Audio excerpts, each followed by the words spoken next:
Hello and welcome to my shop. Today's video is going to be about hollowing a straight-walled end grain vessel using nothing but squared scrapers. I'm making this video because I honestly haven't seen any content online around the technique.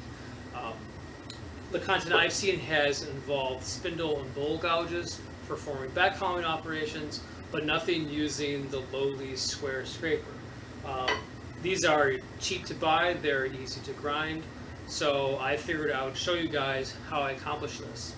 So I'm going to go over tools, a little bit of the theory, and then I will do my best at hollowing a vessel. Stay tuned. All right, here are my three scrapers. So I have two Hurricanes and a Benjamin's Best. This is the 3/4 inch scraper. This is their 1/2 inch scraper. And this is my Badan from Benjamin's Best. This, I think, is 3/8 of an inch wide. Yeah. These two have a standard rectangular profile. They're very simple. Whereas the Badan has this very convenient trapezoidal shape. I really do prefer this tool for doing my hollowing because the relief afforded by the trapezoid lets you more easily get against an interior wall on the left because the bottom edge won't be rubbing against it, unlike with the rectangular shaped tools. So this one works pretty well. Let's go over the theory. I'm going to try to emulate one of Richard Raffin's drawings in his books. Probably won't succeed very well, though. All right, so this is not a complicated thing. We're starting off with a lump of wood hooked onto a lathe. Here's the headstock. Tailstock's down here, but we won't be using it for today's operation. So my process is to start out with a drill hole, a depth hole. I have a 1/4 inch drill on a stick, and I use that not only to establish how deep I want to go, but it also gives me a nice point to start cutting. So what I do is I take a number of shallow stepped cuts through the vessel. Theoretically, you could go the entire depth of the vessel in one go and make a series of cuts. But I find that I don't do that. I tend to work maybe 1.5 inches at a time or so. So typically I'll make one cut, second, out and out to where the desired wall thickness is, and then I'll continue on in this fashion. And you notice that the widths of my cuts are fairly narrow. And I want to emphasize that point when doing hollowing with square scrapers. You can't caveman it, you can't muscle through and use the entire width of the tool at once. Imagine this piece of red oak spinning at 1500 RPMs, and I just jam this thing in there. I mean, that's a tremendous amount of leverage that the wood is going to exert on your tool. You're just not going to be able to control that. But now if you imagine me only engaging a small amount of the tool, perhaps 1/8 of an inch, the amount of torque there is much more manageable, and I have a better chance of being able to control that. So regardless of how wide your tool is, you're really only going to be using the very left edge to do your cutting. A wider tool is going to avoid vibration and provide you with a more stout cutting instrument. You're not going to be using the entire edge. So before we get started, I'm going to talk about two things that are going to make your end grain experience a little bit easier. The first is to be able to recognize when your scrapers are no longer sharp. You need to be able to train your fingers to detect a dull edge. This will need to be sharpened before I start. Honestly, and that goes for any kind of woodworking, or heck, even working your kitchen with your kitchen knives. You need sharp tools. So a scraper out of the package won't cut it. It's going to induce all kinds of chatter and vibration.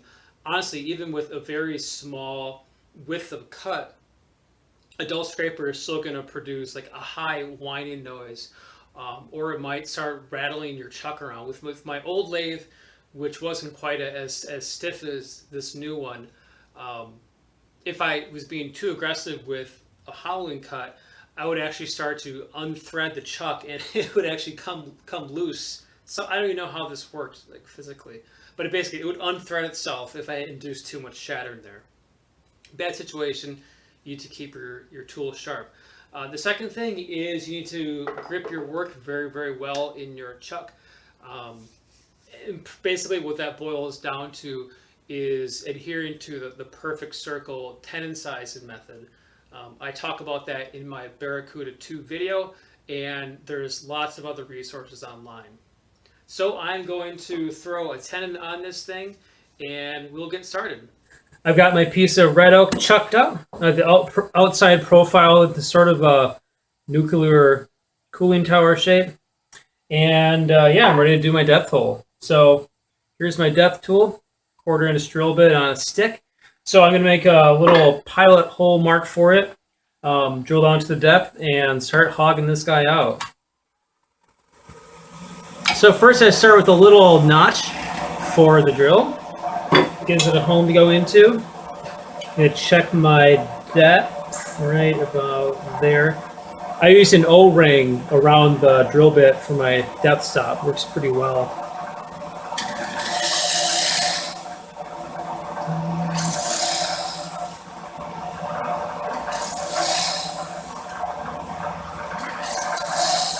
There we go.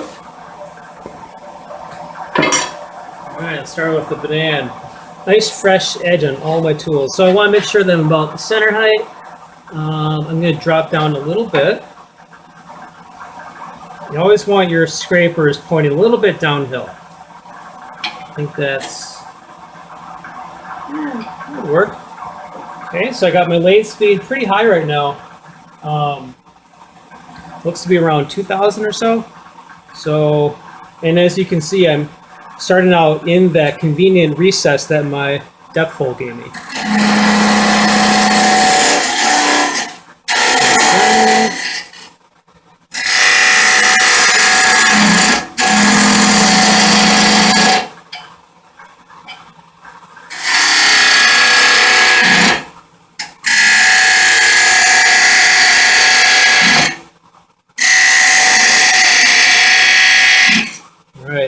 Now, one thing you might have noticed is that when I reached the end of my cut, you heard sort of a clunk. And now that was the end of the tool contacting the bottom of the cup, which is now only about that far in. And that's a sense that you need to develop when you're doing hollowing like this, especially when you're way down in there and you can't even see the bottom anymore. It's one of the benefits of having a sharp tool is that you won't be forcing the cut. And if you're forcing the cut, if you're pushing really, really hard, you're probably going to slam into the bottom, flat bottom, and get a really nasty catch when the entire width of the cutting edge contacts the bottom and slams it down. An analogy would be having a dull bandsaw blade. With the dull bandsaw blade, you're going to be forcing the work through with your soft little thumbs. And one of the things that is very dangerous about a dull bandsaw blade is that as you're pushing the work through your thumbs, when it finally breaks through, the blade cuts through, the whole piece springs forward, and all that force you've been putting on there projects your thumbs into the blade. So similar thing, have a sharp tool. You won't be forcing your cuts, and you'll be able to feel. You'll be able to feel when your tool does contact the bottom because you'll be going nice and slowly without a lot of pressure. And that will let you get the bottom relatively smooth. And it's also really critical for that final cut in the left bottom corner. That's honestly the hardest one, especially when you're going for a straight walled vessel with a flat bottom. So let's keep on going.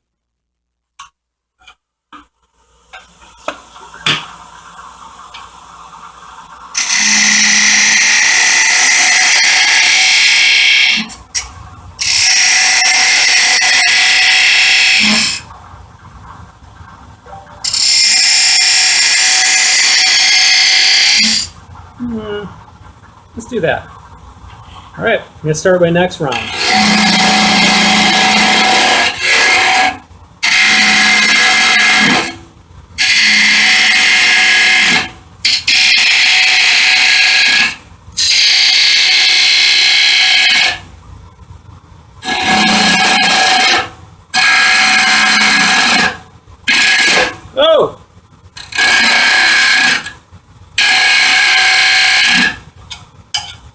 Howling like this sometimes produces some fireworks and cuss words.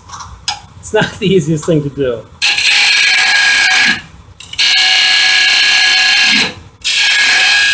Yep, got the next round done. I'm going to switch the lathe off and maybe move my camera to get you guys a better look at this.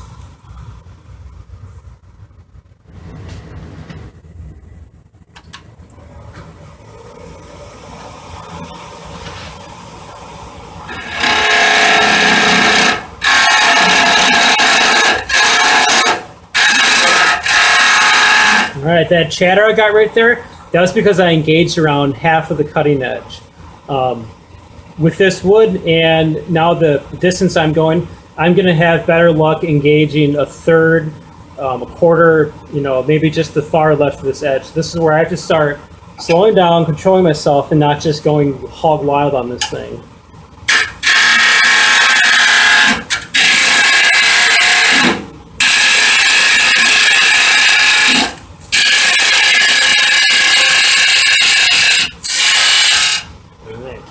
We move the tool rest a little bit closer. I think I'm feeling a little bit of bounce in this tool.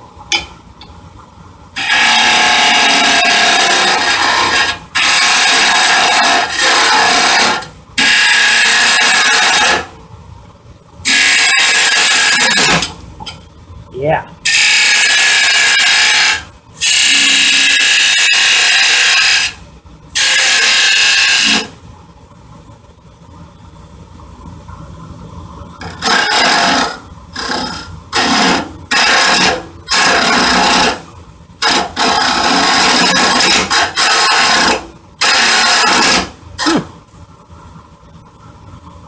Having trouble getting this thing started on the middle. It's like I've lost my depth hole. It's still there. Let's peek. It's just there.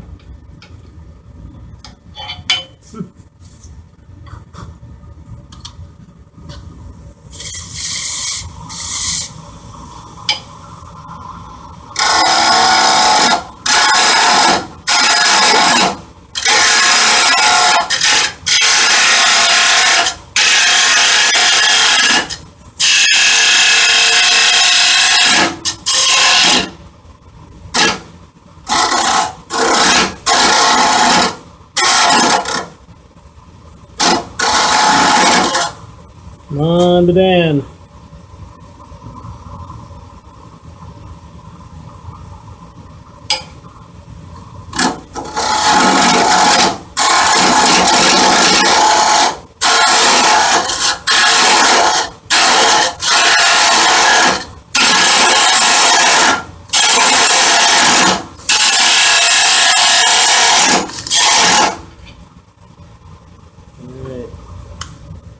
I'm gonna put a fresh edge in this guy.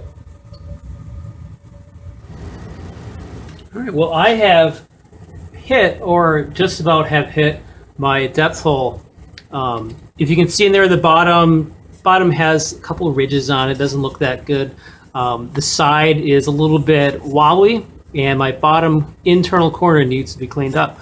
So I am going to tackle that right now, but I'm almost done.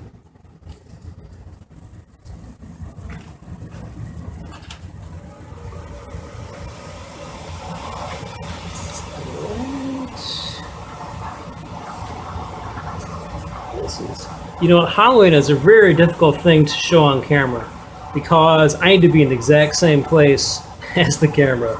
So does my lathe. All right, so I switched over to my half-inch scraper. As you can see here, most of it's flat, but I have a little bit of a rounded section, and I use this to flatten off the bottom. What do? I tilt the square edge a little bit away from the bottom so that I have more of a gradual cut, and I just go from left to right, smoothing out the bottom. And I'll probably try to use this guy to clean up the inside shoulder as well, because I have another grind on the side here So basically this thing can go right into the corner. Alright. So here I'm skimming on the bottom, as you can hear. I mean, this is where you get you need to develop a good feel with your scraper. You need to be able to caress the wood, kiss the wood, however you want to phrase it, just to have it making contact. And then I'm going to slide the tool to the right in order to try to smooth off the hump that's in the middle.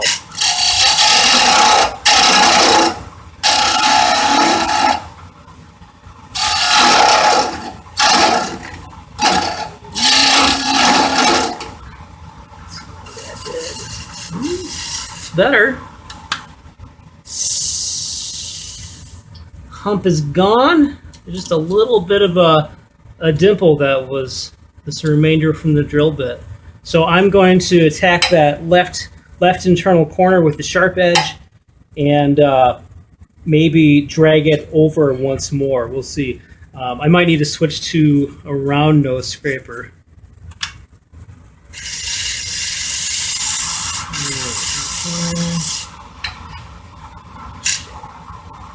Need to move my camera. Excuse me.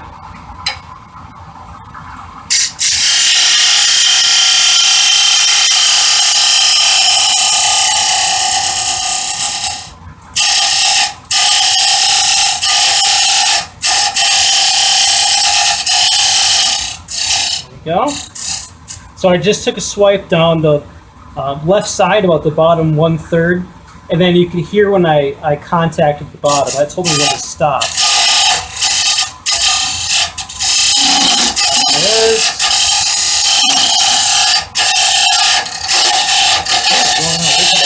Ah, okay.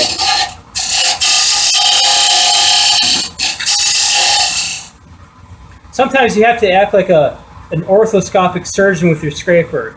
I was feeling around down there, and I didn't even realize, didn't feel with my fingers, but I felt it with the scraper. There was another hump on the outside circumference of the bottom, so I just took a stab and cut at that to get rid of it.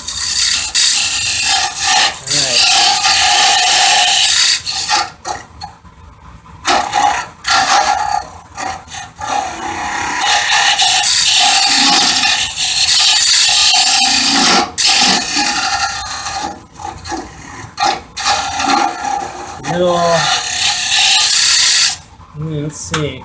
Not feeling too good about this. All right, so that last bit of back and forth got the bottom really smooth. So what I did is I it's hard to describe exactly what I did because it was mostly by feel, but I just dragged the tool back and forth along the bottom, using the sharp edge to kind of get at the left side, and then I think I used the round part too to get in there. Working by feel like this, it's just something you get good at. But honestly, that's one of the fun things about wood turning, in my opinion, is it's a skill building hobby. You build up this innate set of skills that you have and you possess. You have to do it yourself. You have to learn it yourself. There we go. Going after this little nub in the middle. All right. Cool. So I had turned my nub into a pit accidentally. No worries. I just took one more swipe inside to out using the sharp left edge and then got rid of it. So, all right, I need to smooth up this interior wall, but I don't think you guys need to watch me do that. Be right back. Okay, I finished up as far as I'm going to do for this little demo. So I was able to take one more pass down this interior wall to clean this out and to get the thickness consistent.